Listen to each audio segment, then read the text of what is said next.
సంపాదించిన మనీని హ్యాపీ మనీగా మార్చుకోవాలనుకుంటే విజువలైజేషన్ 2.0కి జాయిన్ అవ్వండి.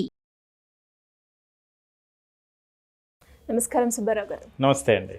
సో కెరియర్ గైడెన్స్లో మనము రకరకాల వీడియోలు అయితే చేయడం జరిగింది. అండ్ అందులో భాగంగానే ఒక మంచి గైడెన్స్ కావాలి, అది కూడా 10th క్లాస్ అయిపోయిన తర్వాత చాలామందికి ఇంత మినిమం క్వాలిఫికేషన్ కూడా లేదు, నాకు జాబ్ వస్తుందా, నేను ఏదైనా చెయ్యాలి అనుకున్నా, జీతం ఎంత వచ్చినా పర్లేదు కానీ నేను ఒక దాంట్లో చెయ్యాలి అనుకునే వాళ్ళు చాలామంది ఉంటారు.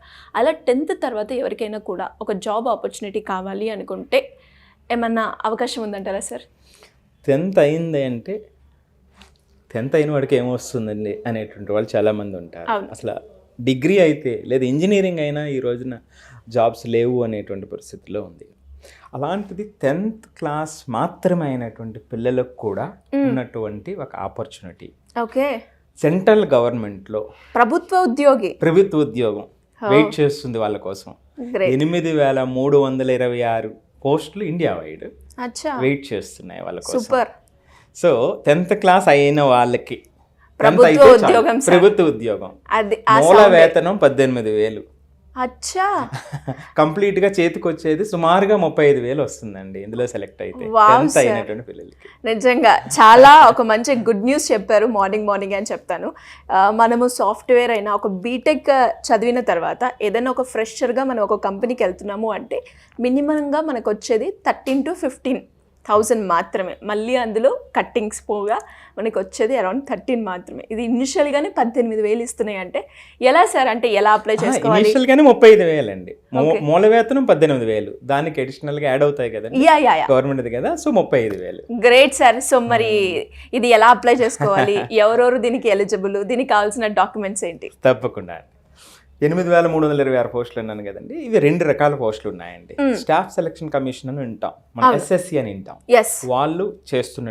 వాళ్ళు వేసిన నోటిఫికేషన్ అండి.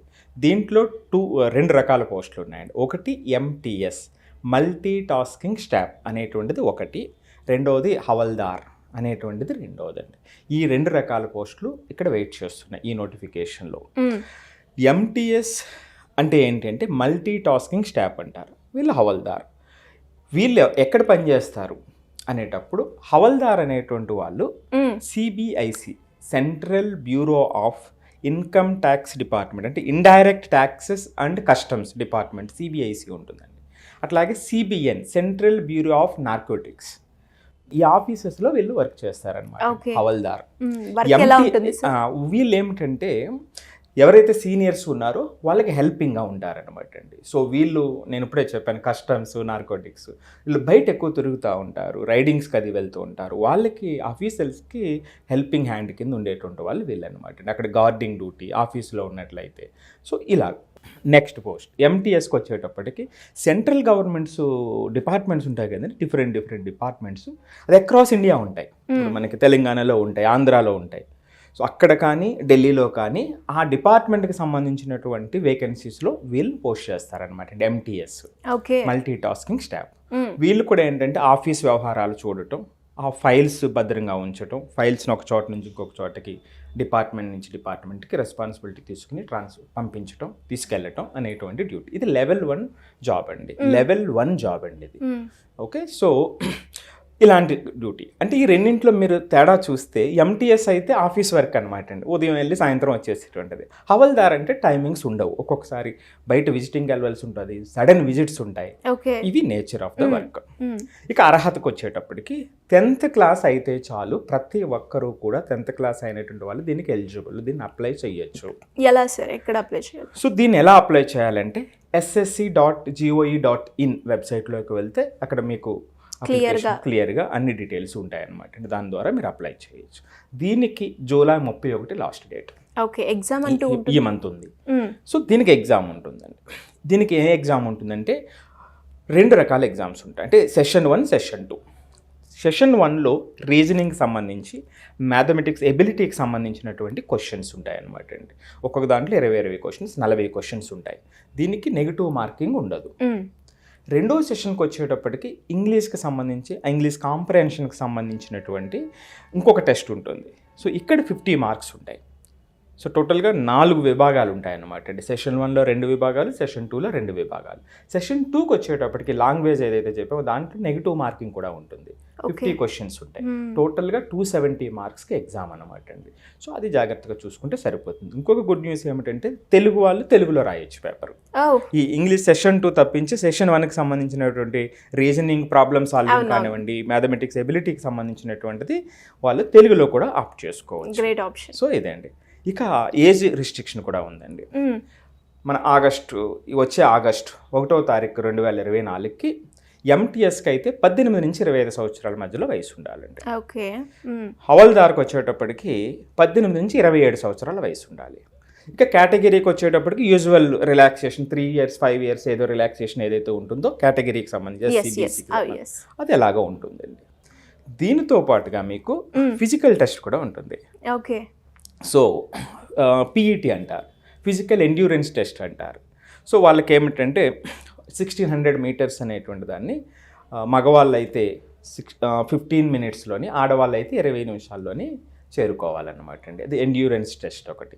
ఇంకొకటి ఫిజికల్ స్టెబిలిటీ టెస్ట్, పిఎస్టీ ఒకటి ఉంటుంది. సో వాళ్ళకి ఏజ్ అంటే హైట్ రిస్ట్రిక్షన్స్ ఉన్నాయన్నమాట అండి.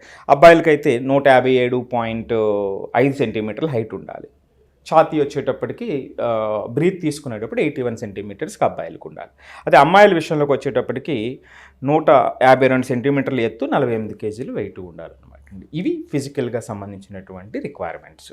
ఇదే అండి. సో దీనికి సంబంధించి 10th క్లాస్ అయిన ప్రతి పిల్లల వాళ్ళు కూడా దీన్ని అప్లై చేయొచ్చు. ఒక 1 month టైం ఉంది. సో అందరికి మంచి లాస్ట్ డేట్ ఎప్పుడు అన్నారు సార్? జూలై 31 అండి. అంటే ఈ month last date. Okay. So జాగ్రత్తగా ప్రిపేర్ అయితే, ఎందుకంటే 10th లెవెల్లో ఉన్నటువంటిది కాబట్టి కొంచెం జాగ్రత్తగా ప్రిపేర్ అయినటువంటి వాళ్ళు, లేదా కొంత ఇంటర్మీడియట్ చదివినటువంటి వాళ్ళు, లేదా డిగ్రీ చదివి ఖాళీగా ఉన్నటువంటి వాళ్ళు, వాళ్ళందరూ కూడా ఇప్పుడు డిగ్రీ చదివి ఖాళీ ఉన్న వాళ్ళు చాలా ఈజీగా చేయొచ్చు, చక్కగా వస్తూ ఉంటుంది. Central government job. దీనికి ఇంకొక ముఖ్య విషయం, మీకు 3 సంవత్సరాలకి ఇంక్రిమెంట్స్ కూడా ఉంటాయి, ప్రమోషన్స్ ఉంటాయి. Okay okay, nice. So 7th pay commission ప్రకారం వీళ్ళకి శాలరీస్ వస్తాయి. సో హవల్దార్ అన్నాం అనుకోండి, వాళ్ళు పొజిషన్స్ ఏమిటంటే హెడ్ ఆఫ్ హవల్దార్ అవుతారనమాట అండి. సో ఏదైతే గవర్నమెంట్ ప్రకారం ఏదైతే ఉంటాయో అవన్నీ కూడా వస్తాయి. అందరికీ కూడా మంచి ఆపర్చునిటీ అండి. సో రిక్వైర్మెంట్ ఉన్నట్టు వాళ్ళు చక్కగా ప్రిపేర్ అయ్యి వాళ్ళు ఖచ్చితంగా మంచి జాబ్ వాళ్ళకి వస్తుందండి. ఈ రోజు న్యూస్ పేపర్లో కూడా వచ్చిందండి, ఈనాడు పేపర్లో వచ్చింది. ఇంకా సరైనటువంటి డీటెయిల్స్ కావాలి అన్నట్లయితే లోతుగా దీన్ని చదవచ్చు అండి. లేదా ssc.gov.in ఏదైతే చెప్పానో ఆ వెబ్సైట్లోకి వెళ్తే కంప్లీట్ డీటెయిల్స్ అందులో ఉంటాయండి. సూపర్ సార్, చాలా మంచి న్యూస్ అయితే చెప్పారు. నిజంగా చాలా మందికి కూడా ఈ జాబ్స్ అనేవి చాలా అవసరం. అండ్ మినిమం బేసిక్ కూడా చదువుకునే వాళ్ళు, అంటే 10th ఆపిన వాళ్ళు చాలా మంది ఉంటారు. వాళ్ళకైతే ఎలాంటి స్కోప్ ఉంటుంది, దాని అవేర్నెస్ అనేది చాలా నిల్. సో అలా ఎవరైనా కూడా దీని గురించి డీటెయిల్గా మీ దగ్గర తెలుసుకోవాలి అన్నా, వాళ్ళకి ఒక కెరియర్ గైడెన్స్ కావాలి, ఇంటరే కావచ్చు, లేదు అంటే డిగ్రీ చదువుకున్నా కూడా ఎలాంటి ఆపర్చునిటీ తీసుకుంటే నా లైఫ్ సెటిల్ అవుతుంది అనుకునే వాళ్ళు కావచ్చు. ఇప్పుడు మీరు ఏదైతే చెప్పారో దాని గురించి కూడా పూర్తి వివరాలు కావాలి అంటే మిమ్మల్ని ఏ రకంగా అప్రోచ్ అయ్యే ఛాన్స్ ఉందంటారు? స్క్రోల్ అవుతున్న నెంబర్ కాంటాక్ట్ చేస్తే మన టీమ్ అపాయింట్మెంట్ ఇస్తారండి వాళ్ళకి. సో దీనితో పాటుగా ఏంటంటే మనం పర్టికులర్లీ జేఈ నీట్లో ఉన్నటువంటి పిల్లలకి ఆ జర్నీలో చాలా ఇబ్బందులు ఉంటాయి. సో ఉదాహరణకి స్ట్రెస్ అండ్ యాంగ్జైటీ ఎక్కువ ఉంటుంది, కాంప్లెక్స్ కాన్సెప్ట్స్ని ఎట్లా అర్థం చేసుకోవాలనేటువంటి ఇబ్బంది ఉంటుంది, కొంతమందికి టెస్ట్ యాంగ్జైటీ ఉండి పెర్ఫార్మెన్స్ చేయలేకపోతారు. వీటి మీద different sessions every Monday, Wednesday, Friday మనం చేస్తున్నామండి. ఆ వివరాలు కూడా మనకు ఫోన్ చేస్తే మన టీం వాళ్ళకి అందిస్తారండి. Thank you sir. Thank you so much. Thank you అండి. సుమన్ టీవీలో మీ పర్సనల్ అండ్ బిజినెస్ ప్రమోషన్స్ కోసం కింది నెంబర్కి కాంటాక్ట్ చేయండి.